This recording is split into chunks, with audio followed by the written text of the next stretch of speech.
কিভাবে হবে জুলাই সনদ বাস্তবায়ন তা নিয়ে চলছে জোর আলোচনা। বিশেষ করে বিএনপির সংসদ সদস্যরা সংবিধান সংস্কার পরিষদের সদস্য হিসেবে শপথ না নেওয়ায় রাজনীতির অন্দরমহলে দেখা দিয়েছে নানা গুঞ্জন। এরই মধ্যে জামায়াত ও এনসিপি দেখিয়েছে তীব্র প্রতিক্রিয়া।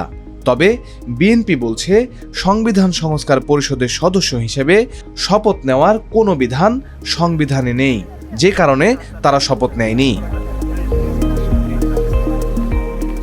এদিকে সংবিধান সংস্কার পরিষদ ছাড়া এই সংসদের কোনো মূল্য নেই বলে মন্তব্য করেছেন এনসিপির আহ্বায়ক ও জামায়াত নেতৃত্বাধীন 11 দলীয় নির্বাচনী ঐক্যের সংসদ সদস্য নাহিদ ইসলাম। তবে এরই মধ্যে দেশের সর্বোচ্চ আদালতে গণভোটের বিরুদ্ধে রিট হয়েছে। এমনকি জুলাই সনদের কার্যকারিতা স্থগিত চেয়েও হয়েছে আরেকটি রিট। জুলাই সনদ ঘিরে রাজনীতি যখন এমন অবস্থায় ঘুরপাক খাচ্ছে, তখন ভিন্ন ভিন্ন মতামত দিচ্ছেন আইনজীবী ও সংবিধান বিশেষজ্ঞরা। সংবিধান সংস্কার পরিষদে বিএনপির শপথ না নেওয়াকে সঠিক অবস্থান বলছেন সুপ্রিম কোর্টের আইনজীবী ডক্টর স্বাধীন মালিক। একই সঙ্গে সংবিধান সংস্কার পরিষদের সদস্যদের শপথ গ্রহণকে সংবিধানের পরিপন্থী বলেও আখ্যায়িত করেন তিনি। বিএনপি খালি সংসদের শপথ নিয়েছে, বিএনপির সংসদ সদস্যরা। এখন প্রথম কথা হলো যে এখন ওনারা তো দুইটা, জামাতে ইসলামী, এনসিপি, তারা দুইটা শপথ নিয়েছে। এখন এই সংবিধান সংস্কার পরিষদের সভা কে ডাকবে? যারা এইসব করেছেন তাদের বোধহয় সংবিধান সম্পর্কে ধারণাগুলি স্পষ্ট না। আর সংবিধান সংস্কার করার জন্য তো নতুন একটা পরিষদের দরকার নেই, সংসদেরই তো ক্ষমতা আছে, তাই তো? সংসদের ক্ষমতা বলে আমাদের সংবিধান এই পর্যন্ত 18 বার সংশোধন করা হয়েছে। নতুন কিছু জিনিস যেটা তারা বলছেন, জুলাই চার্টারের যে সংবিধানের পরিবর্তনের কথা, যোগ বিয়োগের কথা, কিছু জিনিস বাদ দেওয়ার কথা, নতুন কিছু যোগ দেওয়ার কথা। সংবিধান সংস্কার পরিষদের সদস্য হিসেবে সংসদ সদস্যদের শপথ নেওয়াকে সাংঘর্ষিক বলে মনে করেন বাংলাদেশ সুপ্রিম কোর্টের আইনজীবী ব্যারিস্টার জ্যোতির্ময় বড়ুয়া। সংবিধানের তৃতীয় তফসিলে যে শপথের নমুনাগুলো দেওয়া আছে সে অনুযায়ী হচ্ছে মেম্বার অফ পার্লামেন্ট হিসেবে শপথ নিলেন।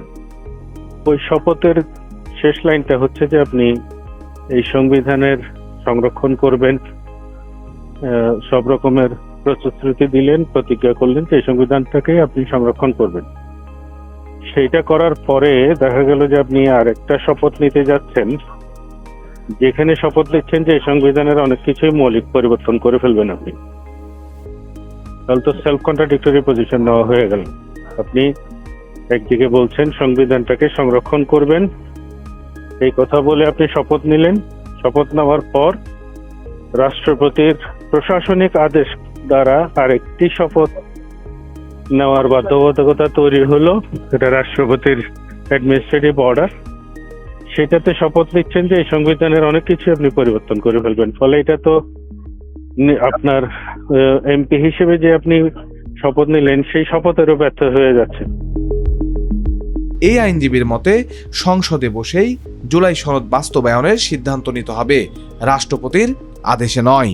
এই শপথ যেহেতু তৃতীয় তফসিলে নেই, ফলে শপথ কিংবা এই যে রাষ্ট্রপতির আদেশ, এটার আসলে কোনো আইনি ভিত্তি নেই।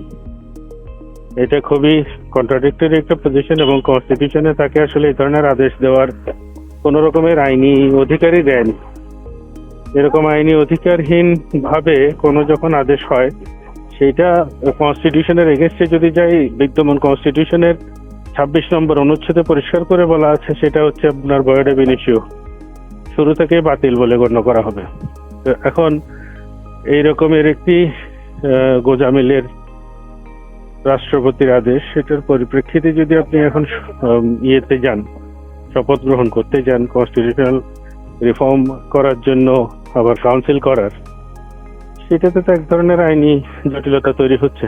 আর এটা করতে তো ওনারা বাধ্য নন, কারণ হচ্ছে আপনি ইলেক্টেড মেম্বার হলেন হচ্ছে বিদ্যমান কনস্টিটিউশনে।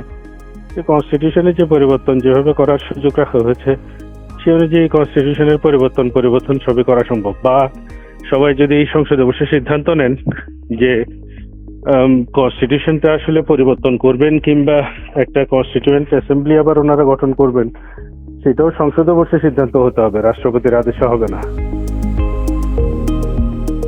শেষ পর্যন্ত আইনি লড়াই আর রাজনৈতিক বিতর্কের ভিড়ে জুলাই সনদ কতটুকু আলোর মুখ দেখবে তা হয়তো খুব অল্প সময়ের মধ্যেই বোঝা যাবে। তবে তার জন্য দরকার হবে রাজনৈতিক দলগুলোর মধ্যে পারস্পরিক সমঝোতা এবং জনগণের প্রতি দায়বদ্ধতার প্রকাশ।